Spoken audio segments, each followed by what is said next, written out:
All right, let's talk about project management. If you've ever felt like you're drowning in a sea of acronyms, you are definitely not alone. It can feel like a real alphabet soup out there. So today, we're grabbing our decoder rings to tackle two of the most common and, honestly, most confused terms, EFE and OPA.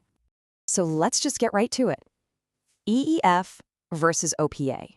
This is a classic stumbling block for anyone studying for their PMP exam or, even just trying to get a project off the ground.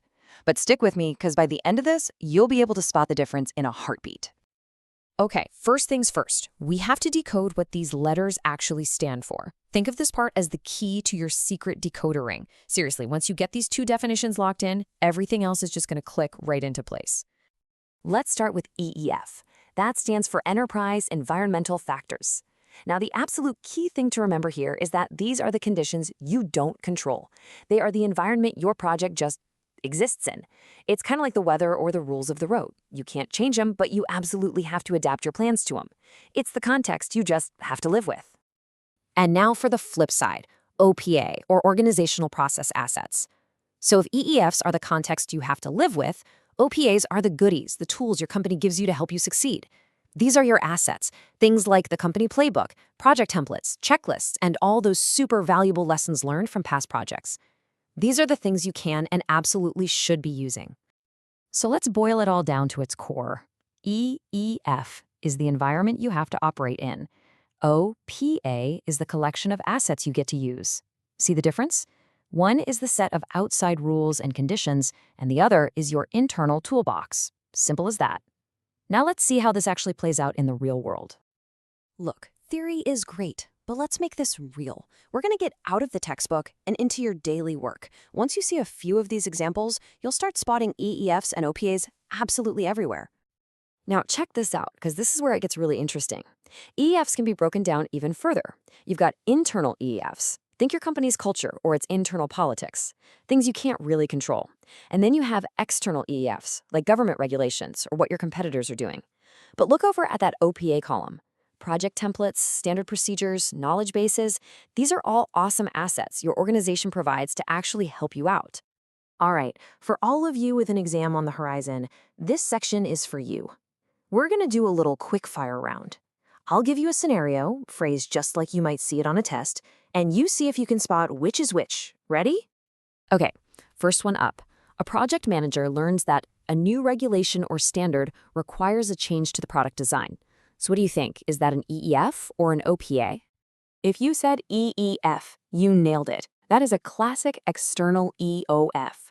A new regulation is part of the world outside your project. You don't control it, you can't change it, but you absolutely have to comply with it. Okay, next scenario. The question says something like, company policy requires you to use the standard project charter template. So, what are we looking at here? EEF or OPA? That's right. It's an OPA. That template is an asset. It's something your organization provides to make your job easier, more consistent, and more efficient. You're leveraging an internal resource. And let's do one more for good measure. Your sponsor tells you to use the lessons learned from similar projects before you start planning. What is that? Yep, you got it. Total OPA. That lessons learned repository is a knowledge base. It's a goldmine, a powerful organizational asset you can use to avoid mistakes from the past and repeat what actually worked. So, great, you can spot them in the wild. But here's the real question. What do you actually do with this knowledge?